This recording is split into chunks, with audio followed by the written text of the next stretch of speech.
In this video, we've got 3 recession indicators that we're going to go through that are flashing the warning sign right now. And obviously, we know that Canada is already in a depression or heading into one, but these are just yet showing more worsening of the Canadian economy when you really look at what's going on here. So really interesting. Canadian new vehicle sales flash another recession sign. So I want to go down to the chart here and just show you what's going on. And basically, they're seeing here that vehicle sales have collapsed, the biggest drop since 2010, and that's not because of all the AI slop content about Pikachu being pulled over and then driving off. You know how fast you were going? Don't play dumb with me. Open the door.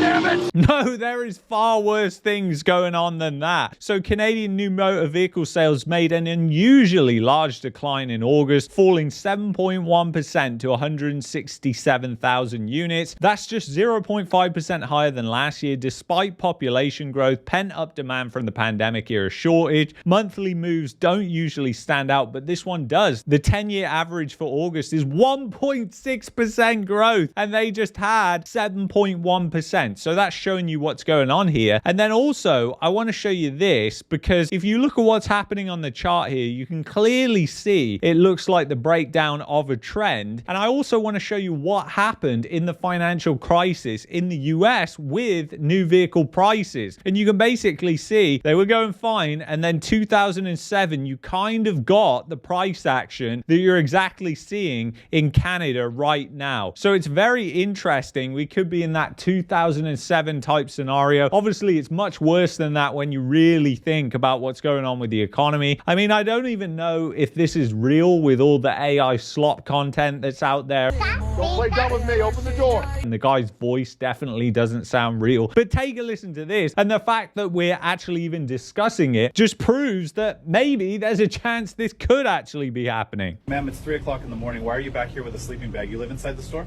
I stay sometimes, yes. I finish closing and I'm too tired to go anywhere. My room was taken. I cannot Terrible. go You now. can't be sleeping. And they're saying that she is sleeping in the Tim Hortons. And you can just imagine this, but even if this isn't true, you can just think about all the workers that are living in like rooms in basements with loads of other people. They are living in like third world living conditions. So it is really, really a depression for these people. Most of these people have a worse standard of living than they did in the country that they're coming from. And that's why a lot of these people are actually leaving as well. And then I also want to show you this, because the link to a recession year isn't a coincidence. Declines in new vehicle sales preceded downturns in 2014, 2008, the late 90s, the early 90s, and the early 80s. So basically, what you're seeing here isn't likely a blip in sales. It is really showing how fractured the economy is and how bad the economy really is. And another thing that's happening that we need to keep an eye on is the office vacancy rate, which is extremely high, and it's going bad in Toronto. It's also going bad in Vancouver. So that means less businesses are being created, less offices are being moved into, and it's not a good thing. And this is the highest since 2004, according to a new market bulletin by CBRE. As the end of the third quarter of 2025, the office vacancy rate in downtown Vancouver reached 12.6%, a 0.7% increase from 11.9% in the second quarter of this year. But just look at some of the major centers here. I mean, it's absolutely insane. Calgary, obviously really struggling, over 30% vacancy rate. You've got to think about the commercial real estate bubble and what that is going to do, because there is a lot of leveraged instruments on the back of commercial real estate. You've got London, Ontario, over 30% as well. Waterloo, over 31%. So these are places that are meant to be booming, especially places like Calgary and Waterloo. I mean, 2024, everybody was bigging up Calgary. Calgary is just going to boom. This is fantastic.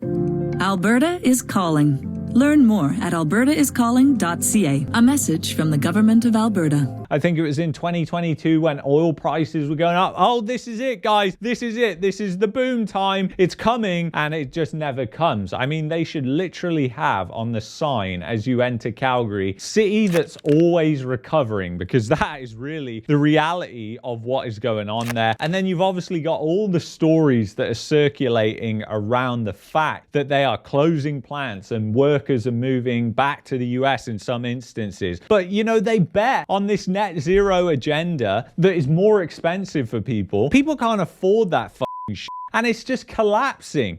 Look, we can't stabilize the climate unless we get to net zero. Climate change is an existential threat. All right, elbows up. Elbows up. The fact that this is happening, it might not actually be to do with tariffs. It might actually be because when you look at what's going on with prices and when you look at what's going on with sales, they're terrible. They're absolutely terrible and they're dropping. So obviously those companies are going to start what? Shrinking their workforce or moving it to a place where the economy is better. And then some things that really need to be kept an eye on here is fears rise over 3 trillion shadow banking crisis. Wall Street investors are dumping shares of some of the world's largest money managers on fears that their 3 trillion push into lending is heading for a disaster. Shares in Apollo, Blackstone, KKR, and Ares have fallen on average by more than 10% over the last month, even as the wider US stock market has broken new records. So again, this is showing you what's going on. And all the lending that has gone into AI, I mean, all this slop content that is coming from Sora, and it's costing OpenAI $5 per video.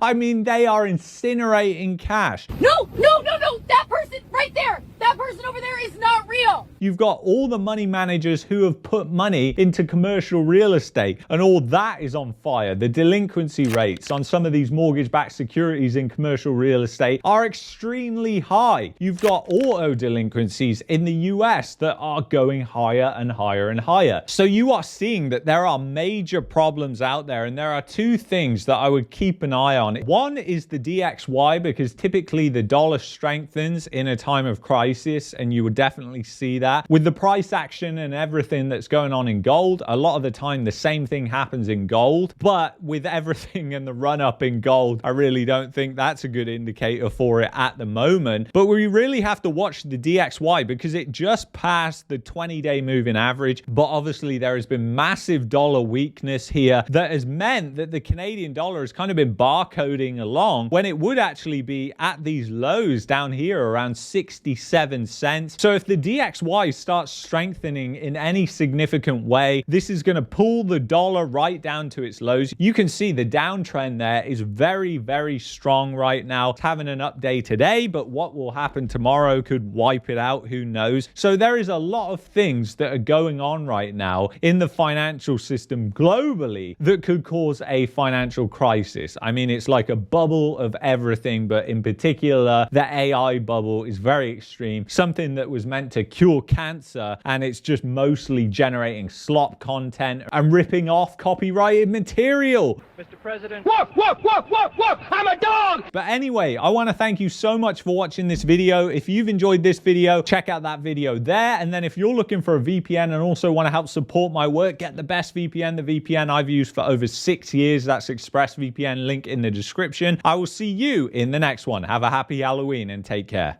Your chicken's looking nice, pal. Woo! Yo, he stole my chicken!